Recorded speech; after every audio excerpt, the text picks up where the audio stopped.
Hi friends, നമുക്കിന്നൊരു വായനയാവാം. മധുരജീവിതം. മധുരജീവിതം എന്താണെന്ന് നമുക്ക് നോക്കാം.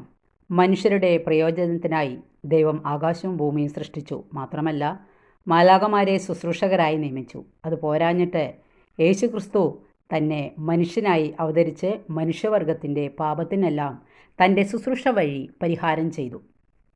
നീ വീണപ്പോഴെല്ലാം ദൈവം നിൻ്റെ പിന്നാലെ എത്തി നിന്നെ രക്ഷിച്ച കാര്യം ഓർക്കുക. നിനക്ക് ഈശോയെ സ്നേഹിക്കുവാനുള്ള കൃപ കിട്ടിയത് ഈശോയിൽ നിന്ന് തന്നെയാണ്. നിനക്കൊരു പക്ഷേ ഈശോയെ സ്നേഹിക്കാനും ശുശ്രൂഷിക്കാനും സാധിക്കുന്നുണ്ടാകാം. പക്ഷേ അതിൽ നിനക്ക് സ്വന്തമായി അഹങ്കരിക്കാൻ ഒന്നുമില്ല. അത് ഈശോ നൽകിയതാണ്. മനുഷ്യരെ മാലാഖമാർക്ക് തുല്യരും ദൈവത്തിന് പ്രിയപ്പെട്ടവരും പിശാചുകൾക്ക് ഭയപ്പെടുന്നവരുമാക്കി മാറ്റുന്നത് പാപം ഉപേക്ഷിച്ചുള്ള മനുഷ്യൻ്റെ ജീവിതമാണ്. അതിനുള്ള കൃപയ്ക്ക് വേണ്ടി നമുക്ക് പ്രാർത്ഥിക്കുകയും ചെയ്യാം. സർവശക്തനായ ദൈവം നമ്മളെ അനുഗ്രഹിക്കട്ടെ. Okay, thank you, by.